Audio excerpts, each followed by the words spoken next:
Layuz, director de la Agencia Reguladora de Transporte Ferroviario. Bienvenido, muchísimas gracias por atender al auditorio de Mega Noticias.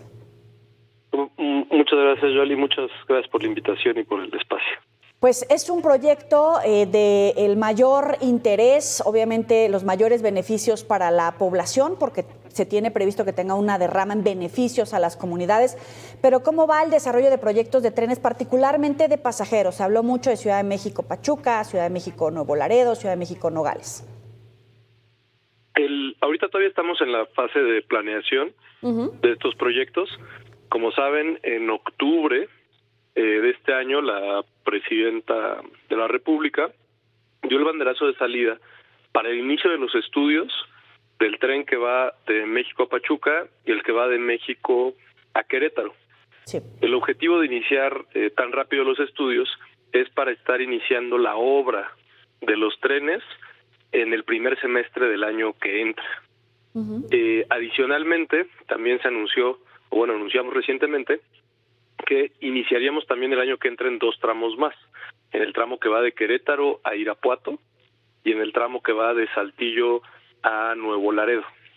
En estos tramos, Querétaro, Ciudad de México y Pachuca, Ciudad de México, estará trabajando el agrupamiento de ingenieros Felipe Ángeles, y en los tramos de Querétaro, Irapuato y de Saltillo, Nuevo Laredo, se harán las licitaciones desde aquí, desde la Secretaría de Infraestructura, Comunicaciones y Transportes, en donde, bueno, participarán las empresas que hagan propuestas para hacer la construcción de estos tramos. El objetivo es tener servicios de trenes con vías dedicadas para trenes de pasajeros. Es decir, hoy en estos trazos, como saben, hay servicios de carga. Lo que implica los proyectos es construir nuevas vías que usarán parte del derecho de vía que ya existe y en donde podrán operar trenes que tendrán velocidades máximas de entre 160 y 200 kilómetros por hora y que conectarán ciudades grandes, pero también habrá servicios con ciudades intermedias. Claro, viene el proceso entonces de licitación. ¿Cómo van en la ruta crítica? Para empezar, el presupuesto previsto para estas obras, ¿consideran que se los van a otorgar, evidentemente, en este presupuesto que viene, más todos los montos y la ruta crítica para desarrollarlo en tiempo y que se cumpla conforme a la proyección que tienen? Sí, ese es el objetivo justamente ahorita en la fase de planeación. Se hacen también y estamos ya iniciando estudios de ingeniería básica, estudios de demanda, estudios ambientales, que son los estudios que van determinando ya las características del proyecto que propiamente se va a ejecutar. Y eso nos irá dando más información sobre cuáles serán las características de la obra en todo el tramo. El presupuesto que se tiene asignado es para iniciar en estos 4 tramos en 2025 y también para hacer la licitación de la primera flota de trenes que se requerirá para la entrada en operación. Oiga, muy ambicioso el proyecto, el programa. ¿Cómo está resultando, evidentemente, en las empresas que pueden licitar, en la propia comunidad? Porque hay veces, evidentemente, con los estudios de impacto ambiental salen retos por resolver, pero también es cierto que promueven el desarrollo en esas comunidades por donde va a atravesar este tren, perdón. Sí, evidentemente todos estos proyectos son grandes proyectos de infraestructura, tienen muchos retos y parte del proceso de trabajo y de organización que estableció la Presidenta de la República desde el inicio es que es un trabajo coordinado entre varias áreas de gobierno. Estamos una parte de la agencia en la SICT trabajando con Sedena, pero también estamos trabajando con Semarnat, la Secretaría de Medio Ambiente, la Secretaría de Desarrollo Urbano y Territorial, el INAH, Conagua, porque todas son instituciones que de distinta forma, el Instituto Nacional de Pueblos Indígenas, que de distinta forma participan en estos proyectos precisamente porque pues una infraestructura no llega sola, ¿no? Sino va llegando al territorio en donde hay comunidades, en donde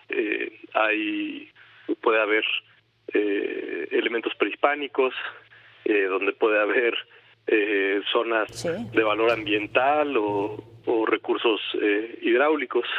Entonces todo eso está haciendo como trabajo coordinado justamente porque entendemos y reconocemos que es un reto grande el que está planteado y el objetivo es pues ejecutarlo de la mejor forma posible. Claro.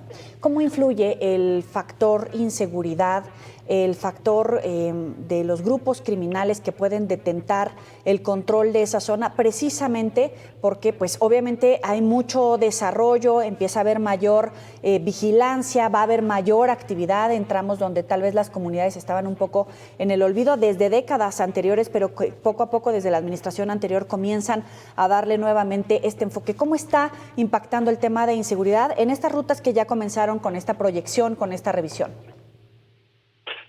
Sí, sin duda los beneficios que tienen los proyectos ferroviarios son muchos, ya lo decía usted ahorita.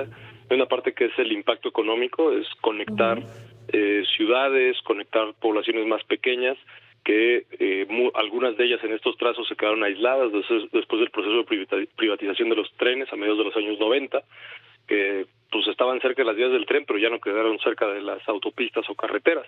¿Cierto? Y también evidentemente hay un componente de seguridad. Los trenes le ofrecen un servicio directo a las personas en unas condiciones de seguridad, tanto de seguridad física como seguridad pública, que pues son difíciles de comparar con los vehículos particulares o incluso los autobuses.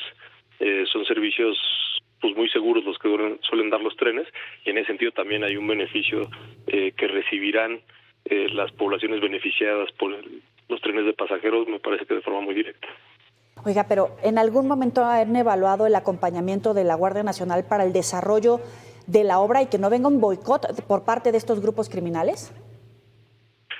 La verdad no es digamos, ahora sí que el problema, yo entiendo que lo planteé como que puede haber un problema potencial. En este momento no hay nada que nos indique que ese sea un problema, pero por supuesto que todo lo que se requiera para llevar a cabo la obra, pues podemos contar con el apoyo del resto de las instituciones del gobierno de México, incluso los gobiernos estatales y los gobiernos locales, en donde ya estamos trabajando, han sido muy receptivos. Entonces, pues se contará con el apoyo de lo que se requiera, pero no es un problema que tengamos identificado ni que nos hayamos topado ya en el camino de los trabajos que se están haciendo en campo. Bien. Oiga, hacemos como mexicanos siempre la expectativa de queremos ser como Japón, queremos ser como Francia, como Estados Unidos, y hoy por hoy esas economías están apostando por el desarrollo ferroviario con diferentes rutas y nuevamente invirtiendo en el transporte de pasajeros como una apuesta ambiental, pero también para detonar el desarrollo y el crecimiento. Hablemos de otros proyectos en el gobierno de la presidenta Sheinbaum. Hablábamos, por ejemplo, de Querétaro, de Nuevo Laredo, sabemos Monterrey, Guadalajara, Culiacán, Hermosillo. ¿Cómo van y cuál es esa ruta crítica dentro del gobierno de la presidenta Sheinbaum? Como le decía, el año que entra tenemos planeado iniciar en estos 4 tramos, y el resto de pues, es decir, el recorrido final efectivamente es México, Nuevo Laredo y México, Nogales.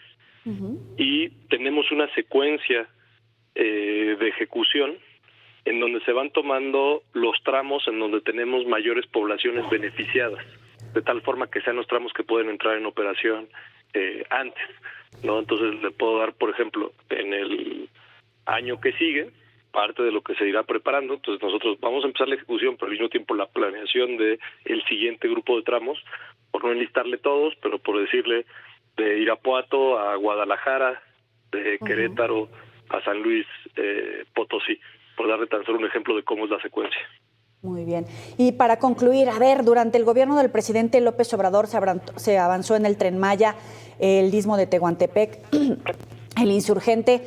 ¿Cuáles son las lecciones aprendidas en términos de el desarrollo de estudios de impacto ambiental, de que las obras se cumplan con el presupuesto previsto en tiempo y forma, y también pues cómo evalúa esas obras que pues han dado mucho de qué hablar, pero al final son inversiones que se le quedan a México independientemente del gobierno o el presidente en turno?